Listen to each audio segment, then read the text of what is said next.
know the exact names, but we do have a Facebook page. I'm sure some of you are aware of it. We do have historicwarwicktown.org, which will list all the archaeological reports for your reading. They are available online, and they're, that's where they're located. So you can find a link to the, if you're having trouble finding the website, the easiest thing to do is to go to the Facebook site and then just click the link to get over there. But yeah, please visit them. They're a wealth of information.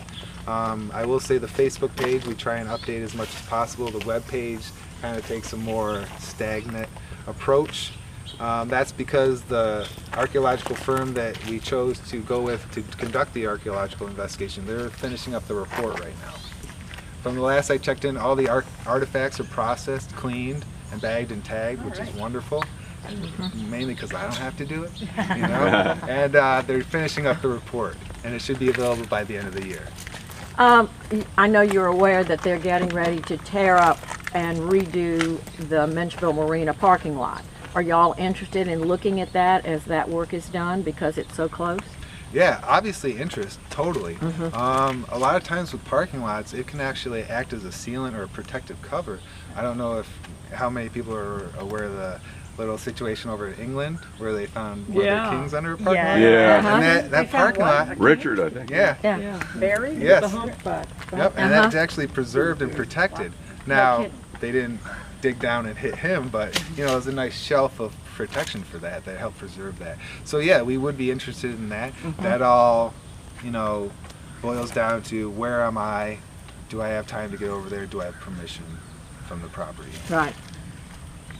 Which is?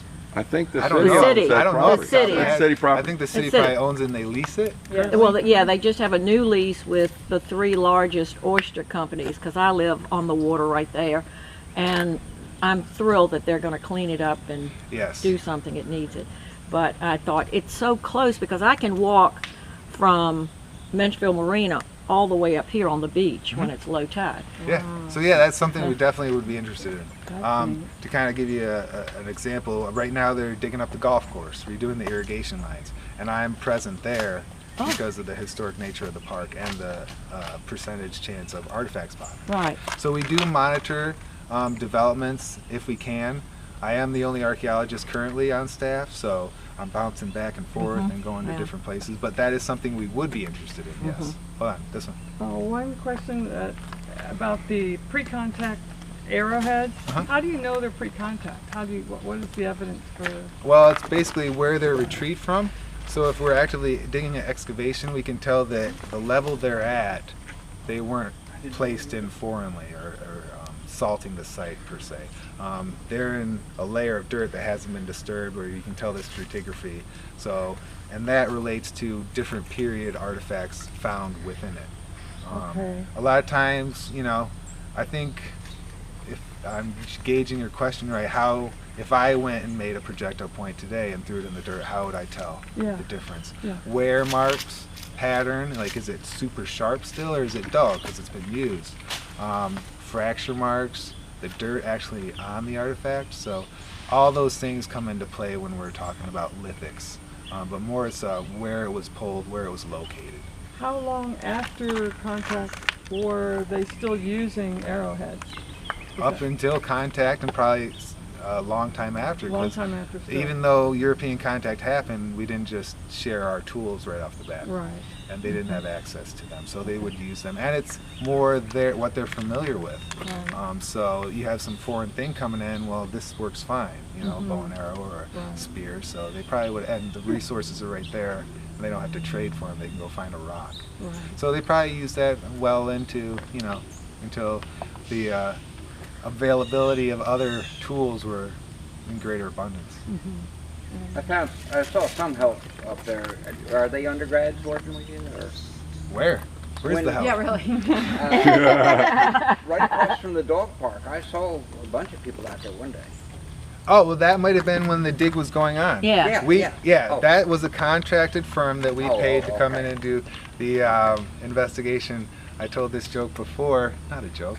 I offered the city my services. I said, I can do this investigation by myself. You know, it'll save you money. It'll only take 20 years. But the city didn't want to do that. They thought that expediting the work with 10 to 15 qualified archaeological technicians out here would be the better way to go, and to use that budget. You could have been out here Job in the woods security. by yourself for 20 years. Hey, perfect for the introvert archaeologist, right? But no, we decided to go with that firm. We went through a process of selecting the firm. There were multiple good choices, and we went with someone who we feel like we've gotten good results from and good work. And that they did the field work, they're doing the artifact processing, and then they'll do the report. And from that report, we'll present that to City Council, and from that information, decisions will be made. I'm hoping we can just continue on doing the archaeology. That's what's going on right now. Although we don't have the huge firm here, I am still actively out here excavating and retrieving the information. And, How many days a week? it used to be 5 until the golf course started. Oh, really? Okay. And the golf course, I really want to be out there because it's Battle of Dam #1, and there are sections of the golf course where it's very sterile, more towards Yorktown Road. So on days like that, I gauge and I leave site, come here, and then come back and just go over. So your main emphasis is here, unless something else is going on that you need to. Correct. And it's more the threat. Like they're using a backhoe digging up. So that's a destructive kind of thing. I want to be out there. This is kind of preserved and protected at the moment. You're not using the little brushes, huh? No, I suggested, but they're not. The firm I'm working with, or the company, they're a great company, and they've been very interested. So if you find something from the backhoe, you can stop it. Right. If an artifact pops up, I stop the You backhoe, can stop it. and I retrieve that artifact. Okay, but I mean, can you preserve that area from further excavation? Yes, if it warrants it. Okay. If we found a human burial, if we found a substantial foundation. But again, taking this into effect, when it's a backhoe, they're pretty much messing up what they're pulling up. And I'm viewing it when it comes to the surface or in the act of destruction. So what really, it's a 2-foot path trench they're making, but if they found a foundation, we know where the rest of it is. So, side note, I don't want to go crazy, but 5 or 7 years ago, we were investigating, I don't know how many people are familiar with the Burnt Chimney site. It's located in Newport News by the Battle of Dam #1. Basically on a map, there's an indication location marked as a burnt chimney spot. So we were investigating that 5 to 7 years ago. We discovered some brick rubble off of an earthwork located on the perimeter of the golf course.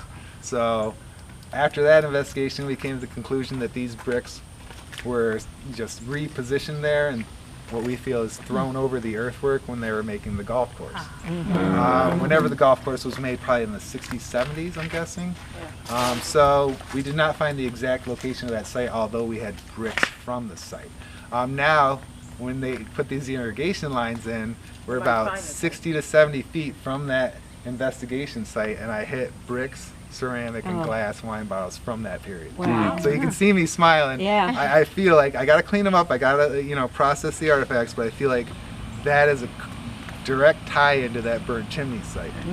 And it's a positive in the fact that we found it through this irrigation project, because otherwise we wouldn't have been given the chance to dig on the golf course. Do you foresee the possibility of having, the public seeing ongoing archaeological work here, which might go on for years, and it could be a park, and then there's working archaeologists, maybe a little museum I or think something? that's a great idea. Do you have the opportunity to tell your bosses that's a great idea? I have the opportunity to suggest things. Great. But again, how we touched on it earlier, Yeah. the logistics of the site right now would make that kind of hard, being the dangerous environment Right. and it's still being worked. Right. But those ideas are discussed and they are brought up. Great. If anybody is familiar with Enview Plantation, back when I first started here, we had an active dig for several years where we were digging on the property and patrons would come up and get a chance to view that archaeology. Didn't you also And have elder hostels? we did do elder hostels too, where we would Wow. Now that also was when we had 3 archaeologists on staff. So you can see when we have more archaeologists, there's the greater opportunities to do stuff like that. But yes, doing more public archaeology, getting the public involved, even if it's just coming and viewing, that is a goal of our division and our the city in general, I believe. It's just how to safely do that, how to protect the site too, because with all the positives, you do have some negatives. Once you bring people in, there's always going to be somebody who brings the metal detector. And while metal detecting can be a great tool if used properly for archaeology, just coming in and metal detecting for whatever is very destructive. So we do have a lot of instances that happen on Newport News Park where people metal detect without knowing. It is not allowed. The only places you can metal detect in the city are on their beaches. So a lot of people don't know that, and in their defense, it's not very posted that is the rule. But so we have to think about all those things when we start thinking about that.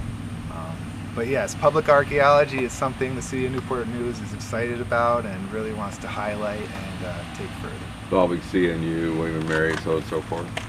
Yeah, I mean, what I would like to do ultimately is get CNU students in an internship program where they can get credits and do some work. Yeah. You know? I mean, these hands, man, you can't tell, but they're just littered with arthritis. So any help I can get is always greatly appreciated. But it has to be done in the right context, and it has to be provided in a safe, quality environment.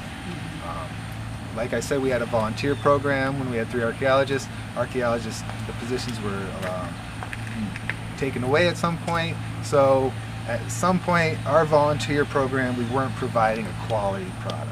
And that's something I'm not going to do. It was a lot of canceling on volunteers, and I don't think that's fair because of other projects and the strain on one staff. So our volunteer program is on hiatus right now, but there's always talks about bringing it back and getting more help. It just has to be the right situation, right time. Can we walk inside? Yep, yeah. We're going to start. We're going to take this down, and I'm going to let Dan kind of talk while I get the cart down there and meet you up down there.